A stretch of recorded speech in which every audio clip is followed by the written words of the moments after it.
Mike, you have just switched the name of the show you're working on. Can you tell me about it? Yeah, well, we switched the name because we're changing quite a bit about the show, and yet we're not changing some key things about the show, including the hosts, thankfully. So Fiona and I are still hosting it, and also we've been working under the name Urban Rush for 12 years.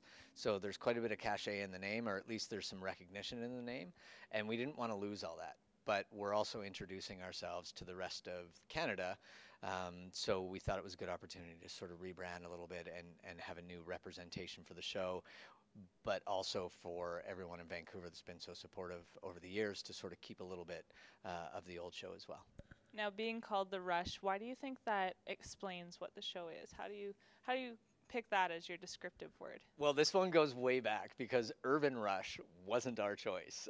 It was a group of people in a focus group. This is the story I heard anyway. It was a group of people in a focus group, and they basically came out, and the buzzwords at the time were urban and rush. But we kept the rush because that is the pace of the show, and that's the pace of the way that our show is distributed. That is the way that we want people to experience it as well. There's lots of different ways that you can consume broadcasts now. I mean, you know that, right? With YouTube, with everything else, we're live streaming the show. So there's a really interesting phenomena where it's the show is very busy, yes, of course, but also the way that you consume it is very busy as well, and there's lots of different avenues you can come at. So we just like the name, we like the feel of it. Someone said to me, it sounds like a drug. That's not bad. Not where I was going, Yeah, but I know. Well, I judged that person. The person who told me that, I'm like, really? All right, that's good. Yeah. So we just like the name. We like the feel of it, and it was the first time that we've been allowed to brand it with our names as well. So it's The Rush with Mike and Fiona, which was kind of nice to tag a name on the end of it. So.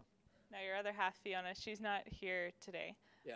Or You would like or Fiona, yet. because you guys are about the same height There as you well. go. It would kind of be singling you out, though. Yeah, well, that's all right. I'm used to it. A little bit, hey? Yeah, a little bit. Now I have to ask you, what got you into this whole industry? Why did you start?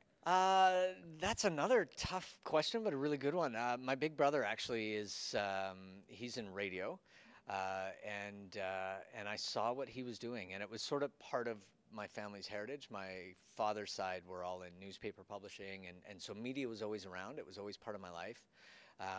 And then I went to visit my big brother. He was in Kingston, and in Ontario back in the day, they used to have a lot of television stations, but in the television and radio station was owned by the same family.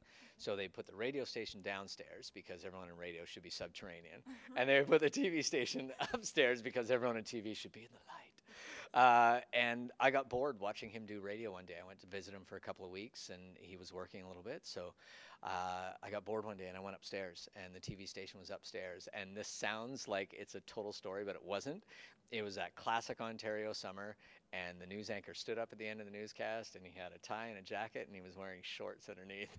But there was a whole spirit to it. Like there was a camaraderie, there was teamwork that I really enjoyed. I thought it was really cool, and they were all really funny. They really enjoyed and were passionate about what they did, so that was a huge attraction for me. And you guys are more on the entertainment side of things. Yeah. So why did you go that route as opposed to, say, news?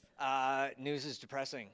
Yeah. I'm with you on that Yeah, one. I know, it's crazy. I actually worked in a newsroom when I was at Breakfast Television for a little while, and we did part of the show in the newsroom. And, they're all incredible professionals. They're so good at their jobs. They're so compassionate with people. But for me personally, in my life, I like laughing. I like funny stories. I like people who create. I've always been attracted to people that create for a living. I find it a really, I just tend to find those people vigorous and attractive and really interested in what they do. So that was the main part of it for me. Every day we talk to people that are living their dreams. They're doing exactly what they want to do.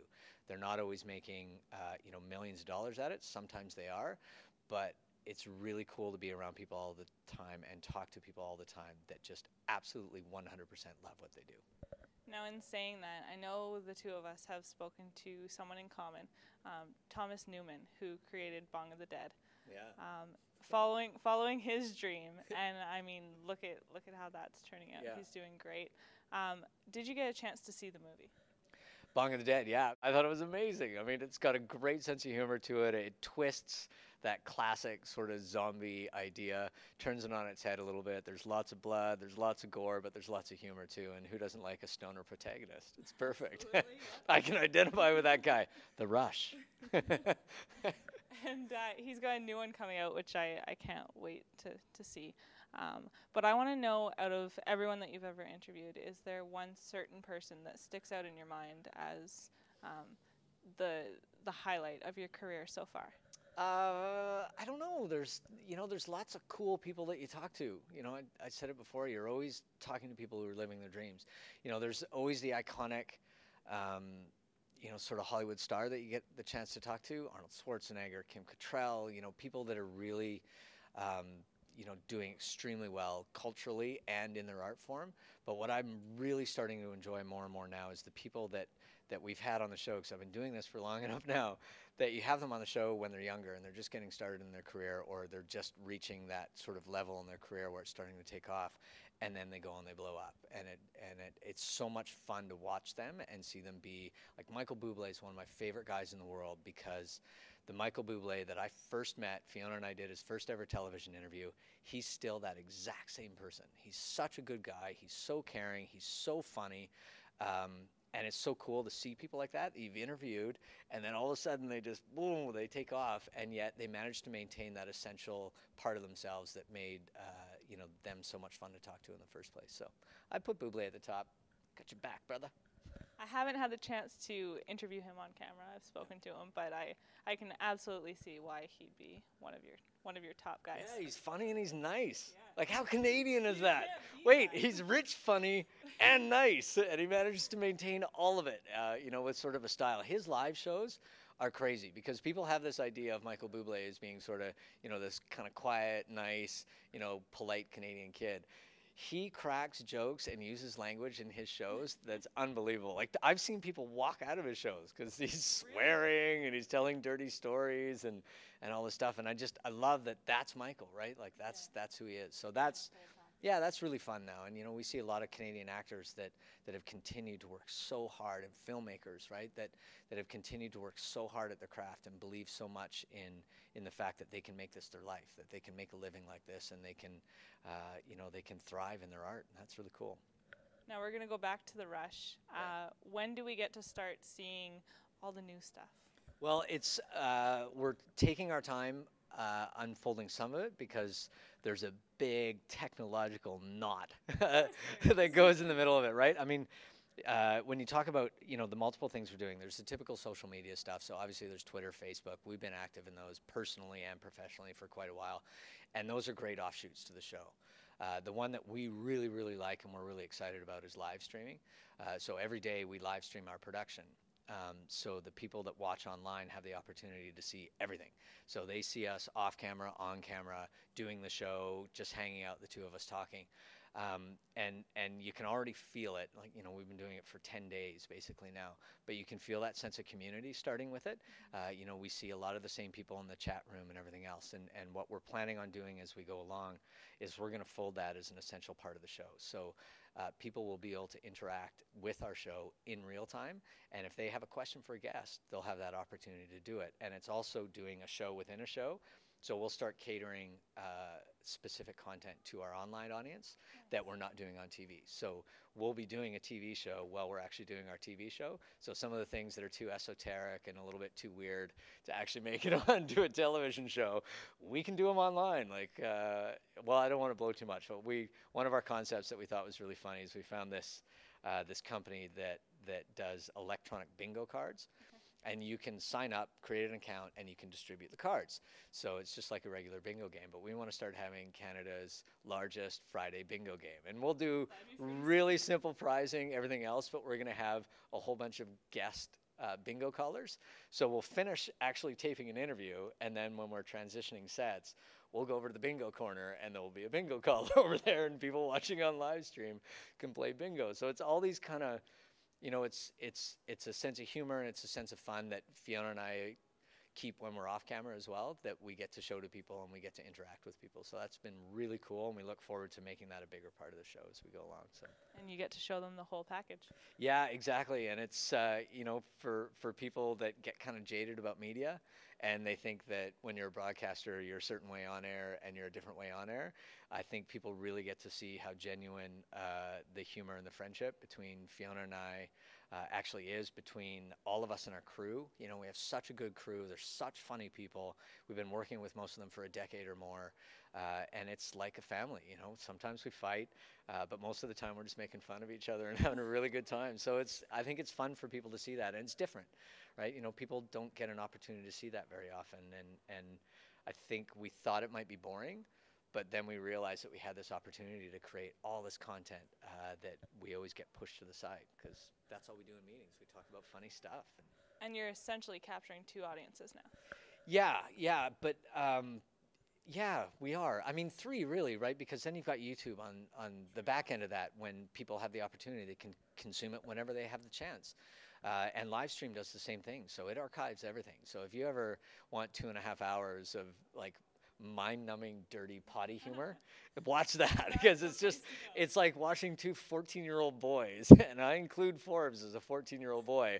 It's like watching two 14-year-old boys crack jokes for 2.5 hours, and with our crew and with our guests and everything. So, you know, there's all these different ways that people can consume it. So that's kind of cool, is you capture people in whatever phase they're in their day. If they've got nothing to do while we're live streaming, watch it then. If they don't have the chance to watch the broadcast at 10 p.m., then they can watch it on YouTube later. And our Facebook, on the other side of it, isn't about our show necessarily. It's about our sense of humor. So we're usually posting something every hour that we just find funny, we find interesting, whatever it is. So, you know, really what you're trying to do now, I think, in media is just show who you are and the spirit of what you're doing in all these different formats. And they can all be different. They can all be a different style and a different tone, but they're all still essentially exactly what you're talking about.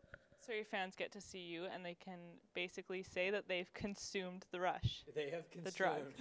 That's right. And full circle. It becomes an addiction. Yes, you have taken the rush. Congratulations. Into the wormhole. Now I have one more question. Yeah, sure. I try to ask each of my guests. It's actually about your sock choice.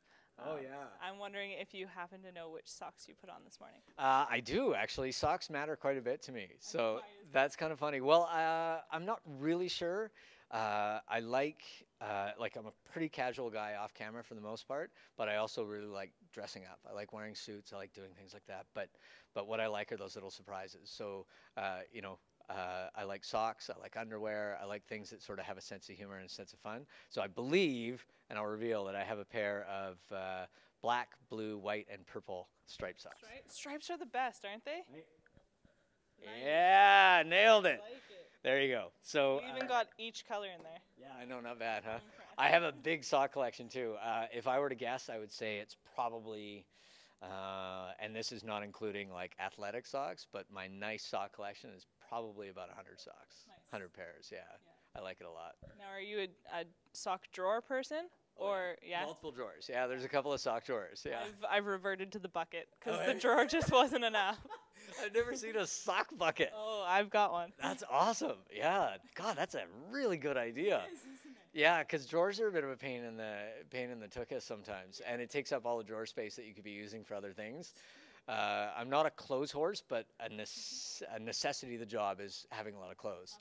So the only thing my wife and I renovated in the house that we bought a few years ago, like 2 or 3 years ago, is we each have a walk-in closet in our house. We have a smaller bedroom, but we each have a walk-in closet, and that It's a matters a smart lot. thing to do. Yeah, man, that's love. You know what you need. That's right. Now, I have one more question Yeah. in reference to your socks. Do they always match? Oh yeah, constantly. Yeah, I'm too old to do the off sock thing, and I know Really? people. Yeah, I know people that can pull it off, but you know, I'm pretty fastidious about things. I like things to match. I like things to coordinate, so that goes right to the socks. Yeah. Yeah, and usually my socks coordinate with my underwear as well, just in case you're curious. I read a case you're great wondering. quote from the editor of GQ, and he said that a gentleman should dress from the inside out, and that you should always start with a sock. So pocket squares, ties, everything else, they should all start at the sock. And I just thought that was such a novel way to think about dressing, right? And it's kind of fun. You pick out a pair of socks, and you build it up from there. I like it. That's probably the best answer I've ever had. Thank you. Thank you so much. My pleasure. It That was so awesome. nice to meet you. That was really fun.